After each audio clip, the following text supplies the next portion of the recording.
Jackie Chan, 71 ans, tourne un nouveau film. Cette fois, il incarne un grand maître, aux cheveux blancs. Avec son propre apprenti, il débarque directement aux États-Unis. Chan ouvre un dojo à Pékin. Il avait un disciple particulièrement doué en combat. Il s'appelle Li Feng. Ce jour-là, la mère de Li Feng rend visite à Jackie Chan. Elle annonce qu'elle déménage aux États-Unis avec son fils, bien que Li Feng ne veuille pas. Il suit sa mère à New York. Nouveau venu, il se sent très mal à l'aise ici, car les Asiatiques ne sont pas bien accueillis ici. Mia de la pizzeria, cependant, est très chaleureuse avec lui. Il se lie rapidement d'une conversation animée. Sans le savoir, cela lui attire des ennuis. Ce jour-là, Li Feng et Mia prennent le métro ensemble pour rentrer. Soudain, quelques voyous viennent les provoquer. Mia sait que l'adversaire est redoutable. Elle tire Li Feng pour qu'il quitte rapidement les lieux. Contre toute attente, un voyou frappe Li Feng au visage d'un coup de poing. Il s'avère que le voyou s'appelle Connor. Il est triple champion de karaté. Il a toujours voulu que Mia soit sa petite amie. Alors il vient régulièrement le harceler. Après être arrivé à la pizzeria, le père de Mia soigne les blessures au visage de Li Feng et raconte que dans sa jeunesse il était aussi boxeur. Avec la naissance de Mia, c'est ainsi qu'il a pris sa retraite. Ce jour-là, en sortant de l'école, Li Feng vient de quitter la classe. Il est bloqué à l'entrée de l'école par Connor. Au début, il ne veut pas lui prêter attention, mais Connor ne cesse de le provoquer. Excédé, il se précipite et engage le combat. Je n'imaginais pas que son adversaire maîtrisait mieux les arts martiaux. Connor, mince, enfoncé dans ses poches, ne se servait que de ses pieds pour dominer Li Feng, le laissant sans défense, le méprisant totalement. Heureusement, le maître arriva à temps pour mettre fin au conflit entre eux. Li Feng rentrait chez lui l'air abattu quand il vit les murs couverts d'affiches du tournoi de combat où Connor figurait comme champion en titre. Ce soir-là, des hommes costauds se présentèrent à la pizzeria. Le père de Mia, alors devant une forte somme, lui donnait une leçon. L'un d'eux le frappa violemment au sol avec un bâton. Li Feng intervint aussitôt. S'il ne pouvait rivaliser avec Connor, ces minables criminels étaient à sa portée. En un clin d'œil, les trois brutes gisaient à terre, contraintes de fuir honteusement. Le père de Mia, émerveillé par le kung-fu chinois, supplia Li Feng de lui enseigner quelques techniques. Gagner le tournoi cette année lui permettrait de s'acquitter de ses dettes. Li Feng, perplexe, ne sut que répondre. Il appela donc son maître Jackie Chan pour lui relater la situation. « Maître, j'ai rencontré quelqu'un ici qui souhaite apprendre le kung-fu. Aider son prochain, tout en y trouvant son compte, est une noble cause. » Le lendemain, Li Feng revint voir le père de Mia, lui annonçant son accord pour lui transmettre le kung-fu. Marc en fut ravi. Il ferma sa pizzeria sur le champ pour entamer aussitôt l'entraînement. Son expérience en arts martiaux facilitait les choses. Il a rapidement maîtrisé l'essentiel du coup de poing d'un pouce sous la guidance attentive de Li Feng. Ses capacités de combat se sont considérablement améliorées. Pendant ce temps, les sentiments entre Li Feng et Mia s'approfondissent progressivement, ce qui mit Connor témoin de la scène dans une rage folle. Cette nuit-là, Li Feng frappait frénétiquement le sac de sable, comme pour exorciser la colère qui l'habitait. Cette scène fut observée par Marc, sur le point de rentrer chez lui. Li Feng avoua qu'il était incapable de dormir. À l'image de la mort tragique de son frère, le hantait sans cesse. En effet, 3 ans plus tôt, son frère avait remporté le championnat national, mais l'adversaire vaincu, incapable d'accepter sa défaite, engagea des hommes de main pour se venger. Ainsi Li Feng assista impuissant à la mort de son frère. Depuis lors, il était rongé par un profond sentiment de culpabilité. Aider Marc à remporter ce combat était devenu sa plus grande motivation. On pouvait ainsi les voir s'entraîner avec acharnement dans tous les coins de New York. Le temps passa rapidement, et le jour du combat arriva. Dans le public, un homme barbu,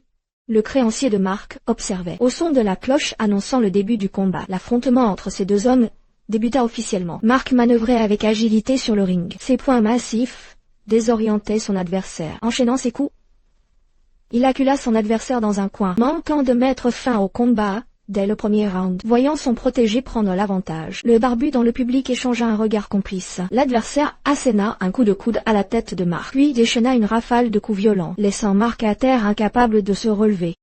L'image de son frère assassiné refit surface dans l'esprit de Li Feng. Marc fut immédiatement conduit aux urgences. Mia demanda à Li Feng de venir l'aider d'urgence, mais ses pieds semblaient alourdis de plomb. Il resta figé sur place, n'osant faire un seul pas. Apprenant que Marc était blessé à cause de son fils, la mère médecin de profession le réprimanda sévèrement. De retour chez lui, Li Feng déchira toutes les affiches murales et entassa tout ce qui touchait au kung-fu dans un placard. À cet instant, la peur l'avait complètement vaincu, point qu'il refusa de décrocher quand son maître l'appela. Il marchait seul dans la foule. Sa silhouette solitaire semblait prête à s'envoler, comme une feuille morte. Le soir, en entrant, Li Feng sentit que quelque chose clochait. Réalisant une intrusion, il devint immédiatement vigilant. Soudain, un homme en noir se rua sur lui pour l'affronter. Les mouvements étaient nets et précis, visant les points vitaux, contraignant Li Feng à fuir à travers la pièce, jusqu'à être acculé dans un coin.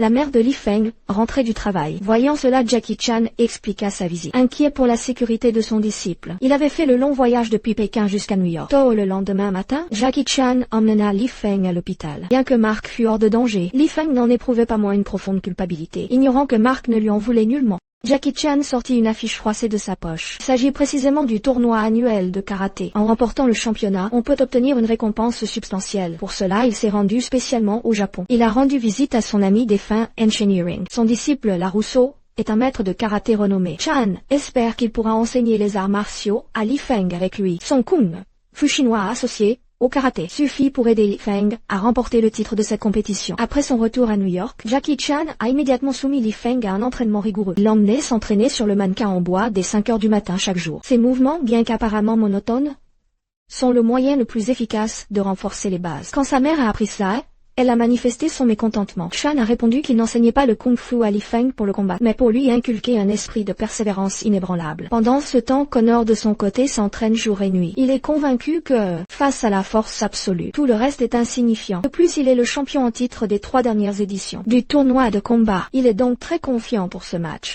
Et depuis que LaRusso s'est joint à eux, les progrès de Li Feng ont été fulgurants. L'alliance de douceur et de fermeté du kung-fu chinois, ajoutée à la rapidité et à la puissance du karaté, pour Li Feng, cela lui a donné un avantage considérable. Et frère, ce jour-là, Mia retrouve Li Feng. Elle ne voulait pas que Li Feng risque de se battre pour sa famille. Mais Li Feng a répondu qu'il se battait pour lui-même. Avant, il se cachait toujours derrière son frère. Maintenant, face aux difficultés, il doit les affronter courageusement. Le jour du tournoi arriva bientôt, parce que Li Feng a un visage asiatique. Le regard de l'adversaire débordait de mépris. Contre toute attente, Li Feng fit une entrée fracassante, comme un tigre descendant la montagne. Ses mouvements rapides comme l'éclair étaient impossibles à parer pour l'adversaire. Un seul round suffit à mettre fin au match. Dans les combats suivants, Li Feng avança irrésistiblement, vainquant tous ses adversaires, terrassant tous ses opposants, pour finalement se qualifier en finale. Mais les deux maîtres divergèrent d'opinion. LaRusso estimait que Connor avait des techniques percutantes et qu'il fallait attendre que l'adversaire montre une faiblesse pour attaquer. Tandis que Jackie Chan soutenait que la meilleure défense était l'attaque. Les deux hommes se disputèrent avec véhémence, ce qui rappela à Li Feng son dernier affrontement avec Connor, lorsqu'il avait exécuté un Dragon Tai Sweep qui avait été contré facilement par son adversaire. À ces mots, LaRusso eut une idée. Utiliser cette technique comme appât, puis le prendre par surprise. Les maîtres firent alors pratiquer quotidiennement le Dragon Tai Sweep à Li Feng. Après de multiples tentatives, il maîtrisa parfaitement la technique avant la finale. Ce jour-là, Li Feng revit sa mère, dont le regard avait perdu sa sévérité habituelle, lui disant de combattre pour ses rêves, avec la bénédiction familiale. La confiance de Li Feng doubla instantanément, portant les espoirs de sa mère et de ses deux maîtres. Il monta sur le ring sous les yeux de tous. La haine rend aveugle. Au signal de l'arbitre, les deux combattants se battirent immédiatement. Face à l'ennemi, une attaque éclair. Li Feng fut désorienté et subit coup après coup sur le ring. Le score passa rapidement à 4000. Li Feng savait qu'en continuant ainsi, il serait bientôt vaincu. Il abandonna la défense et passa à l'offensive. Chaque frappe ciblait un point vital de Connor. En un seul round, il égalisa. Mais, avant qu'il ne puisse se réjouir, Connor lui asséna un coup de pied à la nuque. Sa vision s'obscurcit et il s'écroula lourdement. L'arbitre entama immédiatement le décompte. Dans sa torpeur, Li Feng vit l'image de son frère. Par une pure force de volonté, il se releva péniblement au dernier instant. Le score était désormais de 7-7. Le round décisif allait commencer. Li Feng lança l'assaut. Connor détecta immédiatement une faille, croyant répéter son précédent coup décisif.